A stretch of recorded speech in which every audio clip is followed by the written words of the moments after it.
Hello, folks. Welcome back to another episode of Ferox Frank Reviews. Your host, Ferox Frank here, and yes, something dropped. I wouldn't worry about it. It's today's movie. As you can plainly see, I'm actually in a better mood than what happened the last time. Because the last movie I reviewed was so fucking terrible that it, destroyed the franchise. Like a complete franchise. That was, several movies in. It was so bad that it murdered the franchise. Yes, Redemption was just that bad. So, I thought it was time to redeem myself and watch something that was actually good. And today's result was actually a good movie. Yes, a good movie. A movie that was beloved by many, and also started an entire genre of movies. I'm of course talking about the B-monster movie genre. Today's film is The Beast from 20,000 Fathoms, with special effects done by Ray Harryhausen. Oh yes, it is about time I talk about this beloved classic. This was the first B-monster movie ever made. That's right, get a closer look at that, folks. This film was the first B-monster movie ever made. And it's beloved by many. Oh yes. It is the quintessential monster movie that started the whole genre of the B-monster movie genre. There have been many other films that came out afterwards, some successful, some terrible, but yet some so bad that they borderline on great. Oh yes, this movie started it all. Yes, the B-movie monster genre was started because of this. And effects done by Ray Harryhausen. It is, like I said, a beloved classic.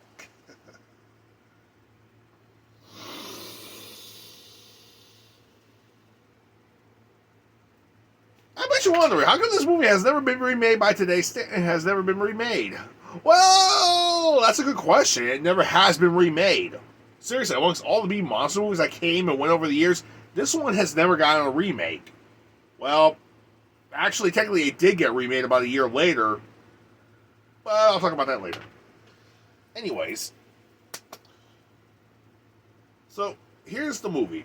The movie takes place in the 1950s, during the height of the atomic age, where it takes place up in the North Pole, where scientists and the military are trying to see the adverse effects of the atomic bombs in the winter, in the icy cold tundra of the Arctic Circle.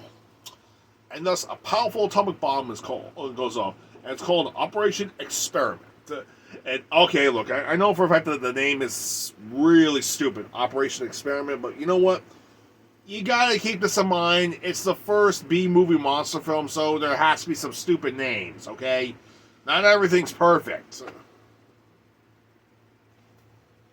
So, anyways, the bomb is finally dropped, and the radar screen picks up something after the explosion, but they assumed it was probably nothing, because maybe they thought, maybe the shockwave tossed something in front of the antenna. Yeah, that was probably it. The whole thing is actually observed by Colonel Jack Evans and the lead scientist Tom Nesbitt. And there's also his good buddy Richie. Now, Tom and Richie actually go out into the tundra. They actually see the adverse effects, but apparently a blizzard is on the way, so they have to hurry. And what they see, Richie first sees it. A giant dinosaur running around. A giant killer dinosaur running around. Oh yes, he tries to go after it, but then he sees that the monster is right behind him. He freaks out and he falls into a snowy ditch. And it's kind of funny how it happens too. And he actually breaks his leg, but the way it just happens, it just borderlines on you just want to laugh. He falls back on he falls flat on his ass. I think it's like maybe a 20. I think it's like a 50-foot drop, maybe like a 12-foot drop or something. But you can clearly see it's heavy snow, so there was a lot of heavy powdering. So there was no way the actor could have hurt himself. It's just the way he just falls. It's like, ah! He tosses up a flare to let Tom know where he is.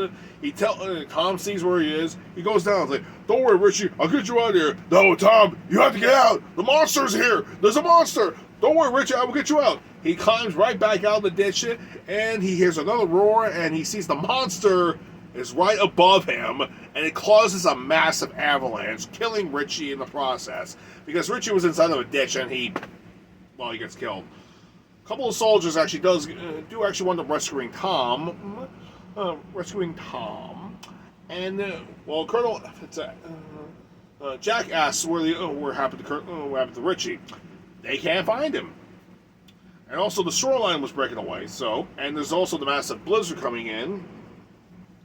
So once the blizzard cleared up, they actually bring Tom to a hospital in New York City. Why New York City? I'm pretty sure this poster explains why. Yeah, pretty much. For a better idea what the creature looks like, here, get a good look at him.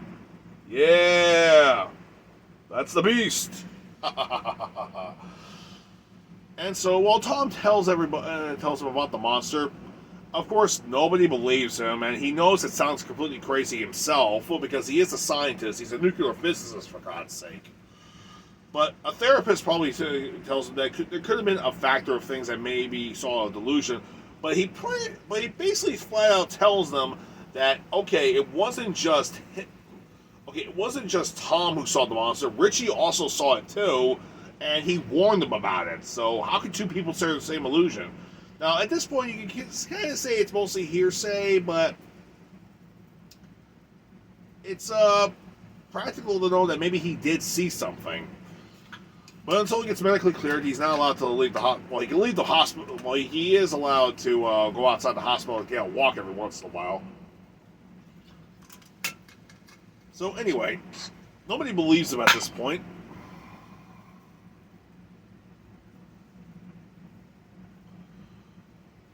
So, thanks to that, since nobody believes him, what happens? The monster goes kind of like on a rampage, destroying ships here and there, destroying a few coastal houses here and there too, and they're all saying that it's a bunch of sea monster reports, and everybody thinks everybody's crazy. But of course, Tom doesn't think so. So he goes to a museum in New York. A college in New York that actually has a professor. Sorry, hold on a second. I'm pretty sure the professor's name is on here. No, it is not. No, it's not on here. That's terrible because I forgot the professor's name. I'll just call him the professor. Goes to a professor. Now, there's also his assistant, Miss Lee Hunter. Basically, Tom tells him everything that he saw about the dinosaur, and of course, the professor. Well, he's a seasoned veteran professor on paleontology, and of course he doesn't actually fully believe him. But he does believe that he did see something, he just doesn't think it's a dinosaur. But Lee Hunter actually took a seminar course from Professor Nesbitt Dr. Nesbitt years ago. So she thinks he did see something, it could have been a dinosaur. So she tries to back him up, but of course the professor dismisses it. And then we see the so-called lighthouse disaster. I should actually mention this movie was that there's a Ray Bradbury story called The Lighthouse, and it actually shows that a giant dinosaur, a sea monster, which is a dinosaur, comes up out of nowhere, and it destroys the lighthouse. All right, it's a short story that was actually in several magazines at the time. I'm pretty sure it was also in Playboy at one point too. Like I said, this was What I mean by that is, dude, Playboy back in the 50s had a ton of stuff. It wasn't just nude modeling back then. It also had a ton of interesting stories in there, too. Some of which actually wound up being major films. All right? And that little short story contributed to this film.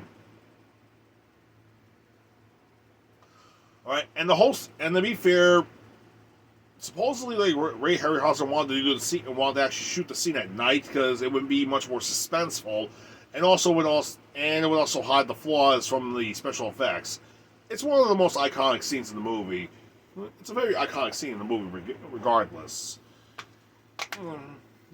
Anyway, Tom actually winds up seeing. Anyway, later on, Tom and Lee get together and they go through a bunch of photos because she is convinced that maybe he can find the dinosaur because she has all the stenciling photographs. What I mean by that, drawings of all the known prehistoric animals. But Tom raises a good question. What if it's an unknown animal? That is a good question. There are many unknown dinosaurs out there. And we are discovering new things every day. Just recently, there was actually a new species discovered in South America that's actually related to the Giganotosaurus called Moraxis gigas. It was discovered last year, and it's a full, complete skeleton, and it gives up a good analogy of what the Giganotosaurus actually was, and how big the thing could actually get. And it wasn't just Giganotosaurus, it was also Giganotosaurus, Mapiosaurus, and Tyrannotitan, basically anything that belongs to the Giganotosaurus family, which also includes Carcharodontosaurus. You see? New dinosaurs get discovered all the time. And before you say anything, yes, I'm aware that Moraxis gigas was named after one of the dragons from Game of Thrones. I don't watch Game of Thrones, okay, but I do know of the joke. All right, but still, it's a cool-looking dinosaur.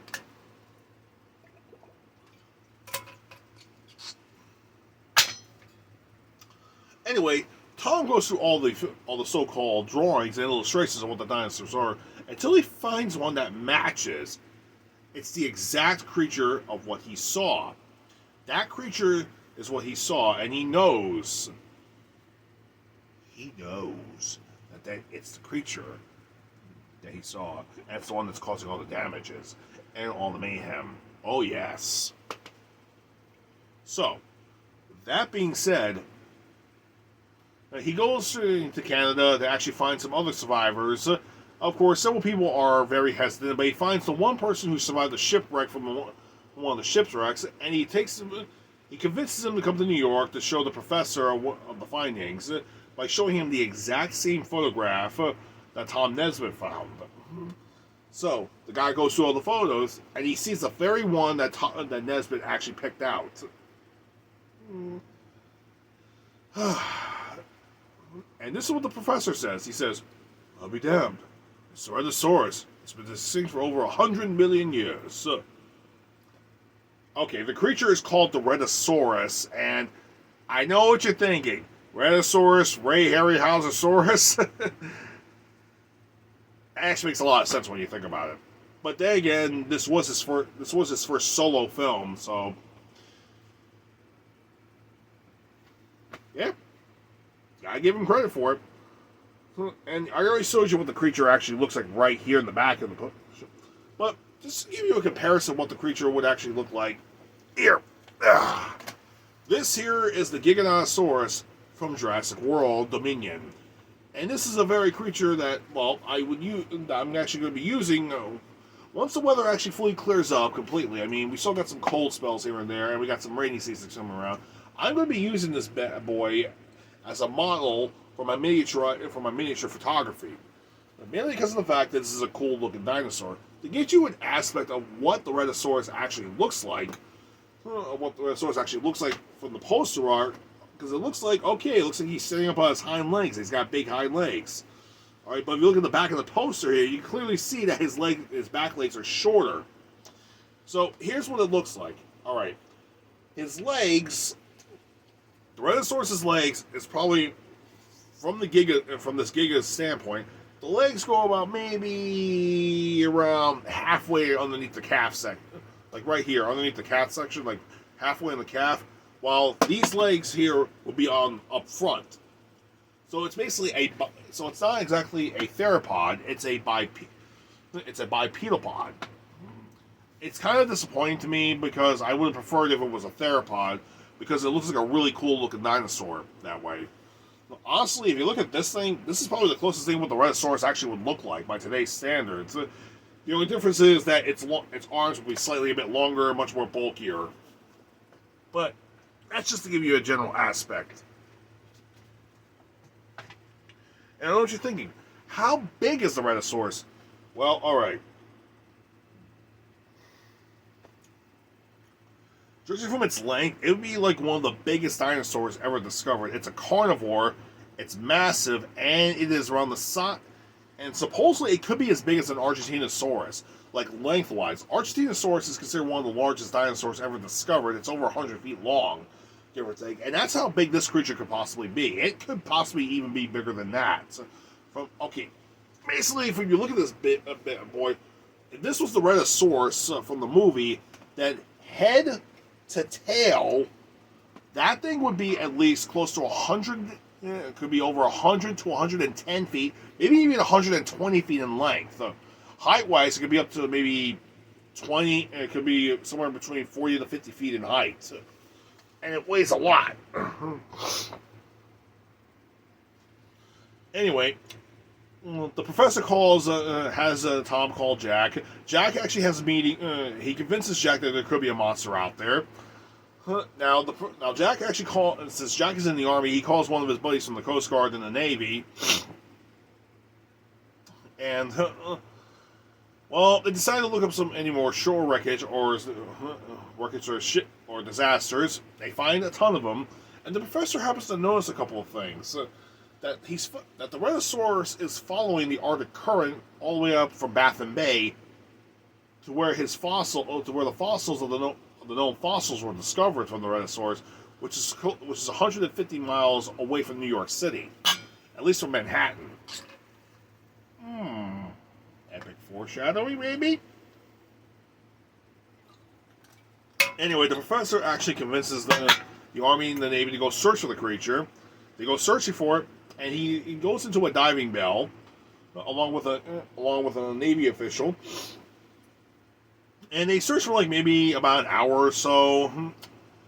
And as they're having coffee, they see a shark and an octopus actually fighting. And what else do they see in the distance? The Rhedosaurus swimming.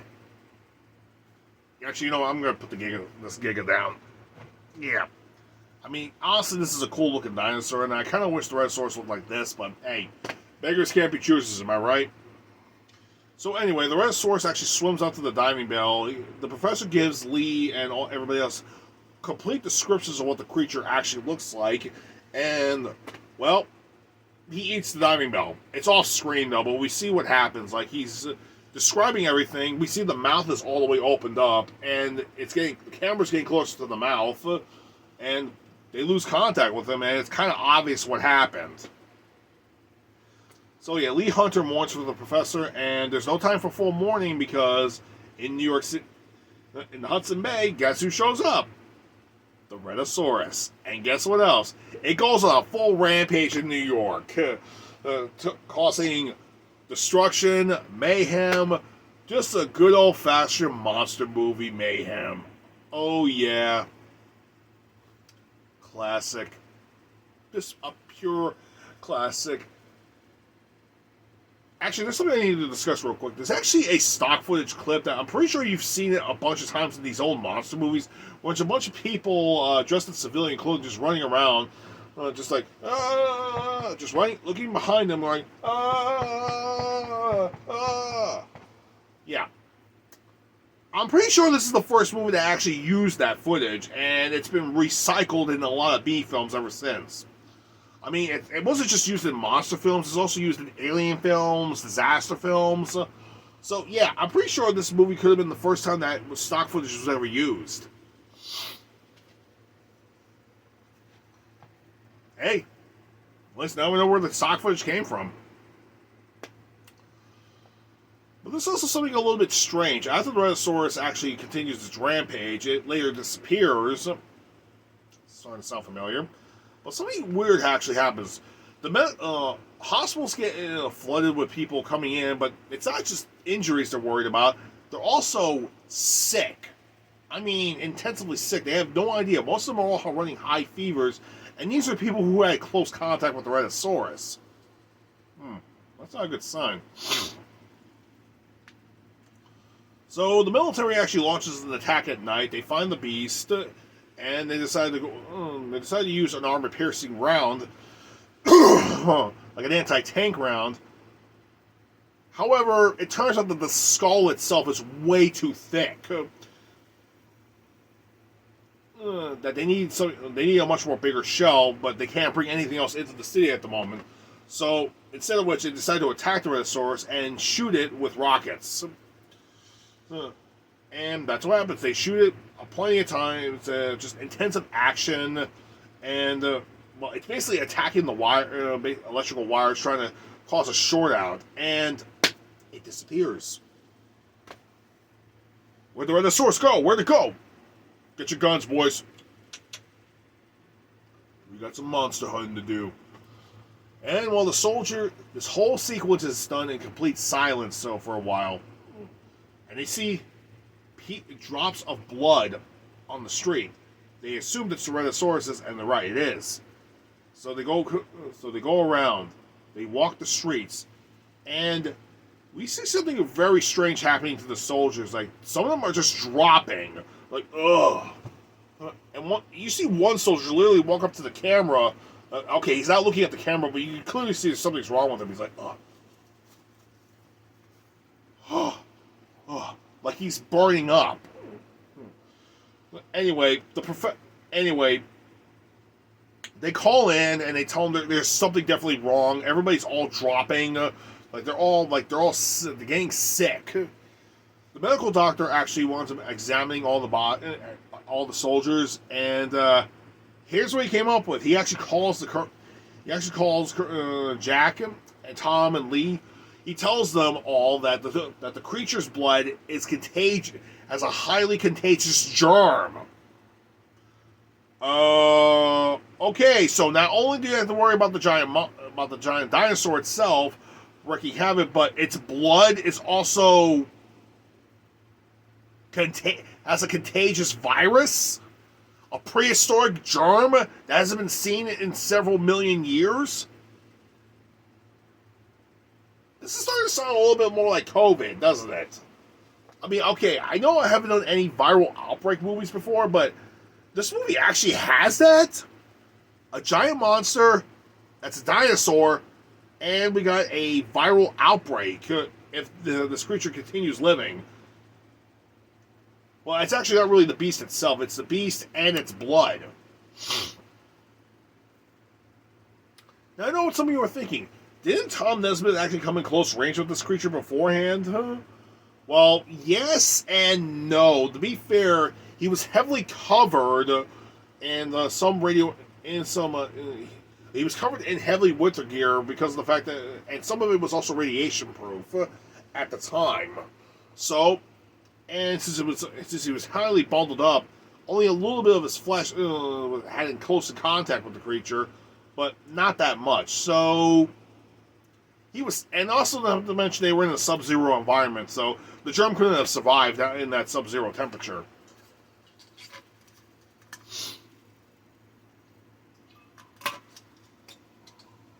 I know what you're thinking. Wait a minute. This creature... Here's the thing. The Rhedosaurus was actually, during the Mesozoic era, at some point, everything froze over. The Rhedosaurus got trapped in the ice, where it was. And when the bomb went off, the heat from the bomb actually thawed it out and released the creature. So we got a giant dinosaur that woke up from a nuclear explosion. It's starting to sound familiar, like we've heard this before. Only not in America, but overseas in the Far East. In an Asian country.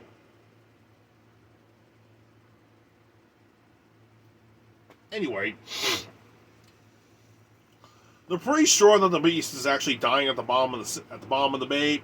Nope, he's over at Coney Island, and he made it over to Coney Island. But the thing is, they're thinking about how they're going to kill the creature without making sure that the infection doesn't get that far. before the infection spreads. They thought about burning it, but apparently the embers and ash could actually spread the virus further. So Tom actually came up with the suggestion of radioactive isotope. Here's the thing: if they shoot it into the wound where the beast was injured, that could actually the isotope itself can actually destroy the virus itself and destroy the creature's internal organs, just burning the creature out completely with high levels of radiation. Oh, and here is a lovely fun fact: this ending that I'm about to describe was actually, I'm not even joking here, all Ray Harryhausen's idea. Oh yeah, he talked to director Eugene Laurie, and he talked to the scriptwriters and said, "Okay, let's shoot the ending like this. Let's shoot the ending like this." So Tom actually, Tom gets a radiation suit. He has Jack give him a sniper, and the sniper itself, he's a cracked sharpshooter. It's going to use a grenade rifle to actually load the isotope. Here's the idea. He's going to have the sharpshooter shoot the radioactive isotope within within the wound of the creature. So, where's the creature at? He's in Coney Island, destroying the roller coaster as we speak. However, the sharpshooter can't get a good shot because they're on the ground level. So Tom came up with the idea: let's just ride the roller coaster to the high level, which they do.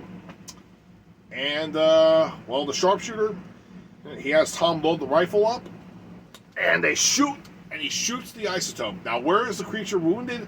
Well, using this guy as the model, the wound is right here in the neck, just bleeding out intensely, just continuously gushing out, bleeding.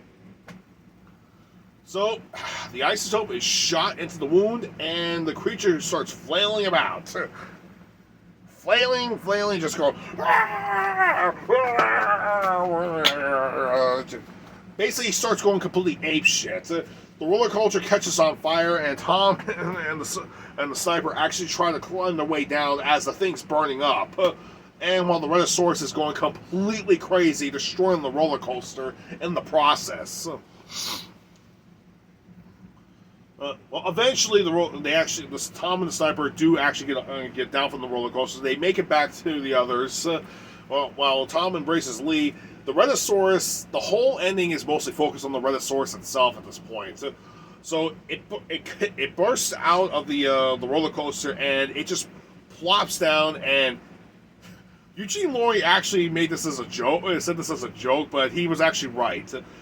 The way Ray Harryhausen had the Rhedosaurus die, it was like poetic opera how he died. It was like an opera act of how the creature died. He basically he lies dying in front of everybody, and he just lets out a mighty roar, and then he just dies right there on the spot. And the whole thing is fixated on the Rhedosaurus with the roller coaster in the background burning to ashes at this point. They toss up the end sign, and that's it. The movie's over. Oh, what a classic monster movie.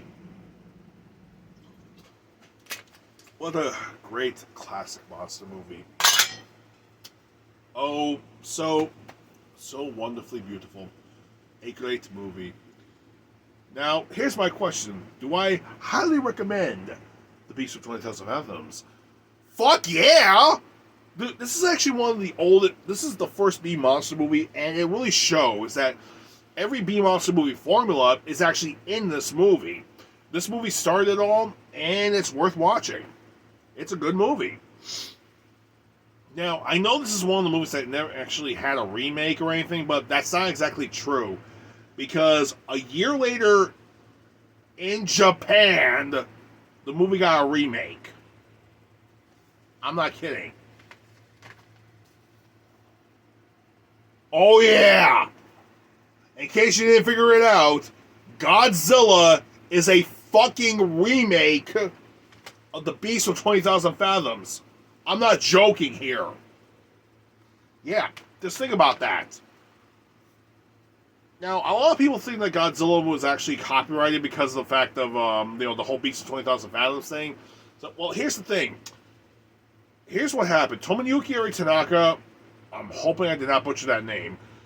Well, they were actually supposed to do a movie that year, but the thing is, the movie got canceled. And so when he was on his way back to Japan, he was looking out his window as he was flying back to Tokyo, and he was, I wonder if we could do a giant monster movie from the sea.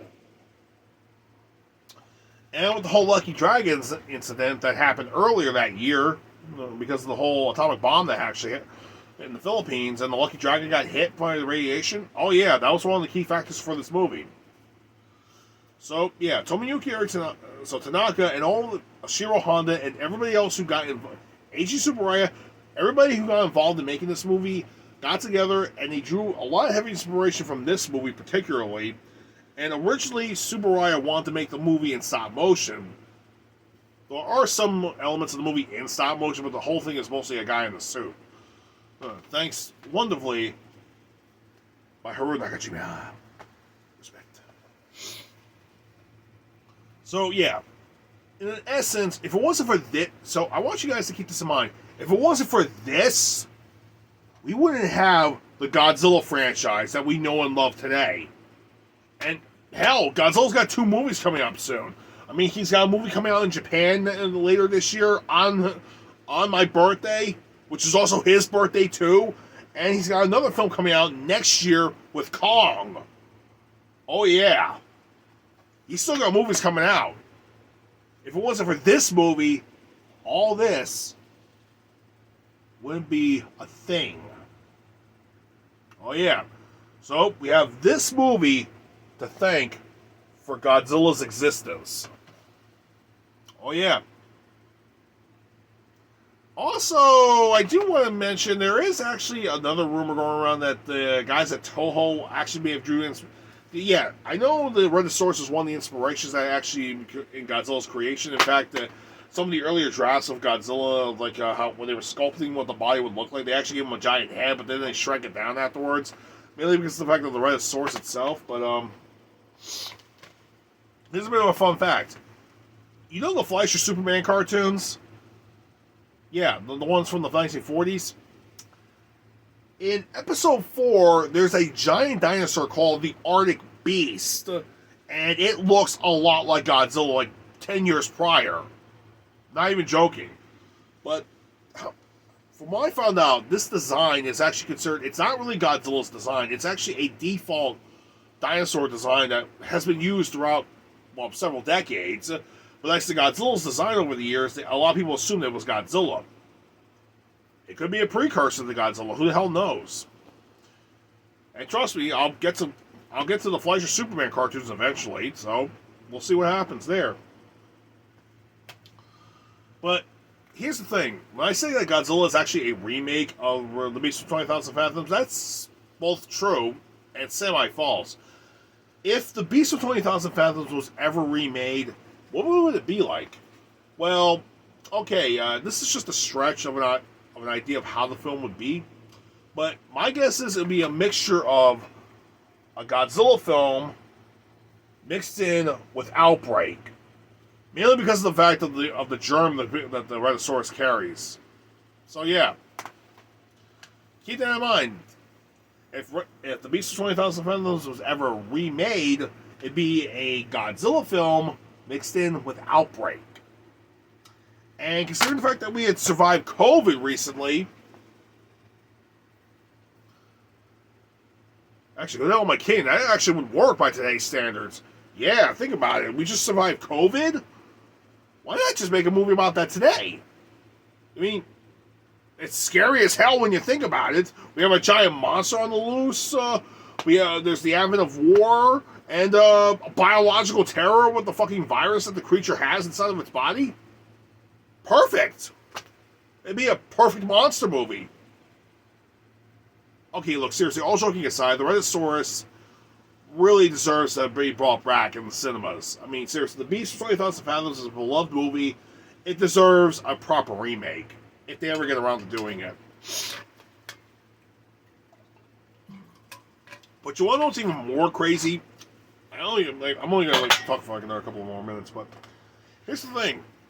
Eugene Laurie, the director of this movie, he actually quotes saying that this movie was actually part one of his trilogy of monster movies. Oh yeah.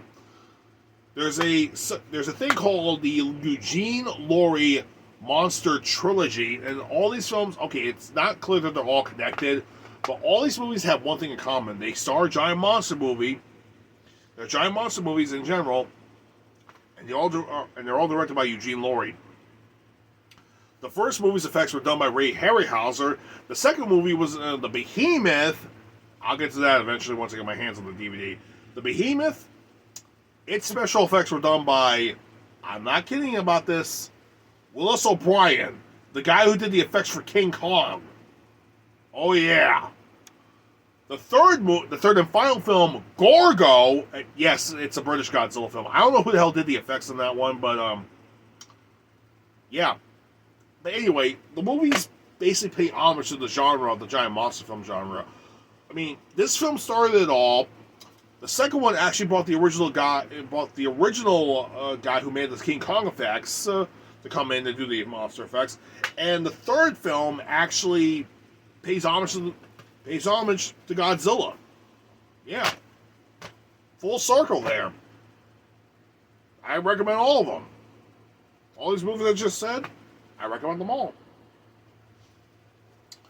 Anyway, that's it for my review for today. Hope you all having a good day. I'm feeling a lot better, and stay tuned for later this week because Troy and we're gonna get back together and get through the next Resident Evil film. God help us. This next film is so fucking foobarred. I'll see you at Troy's place. Frank, out.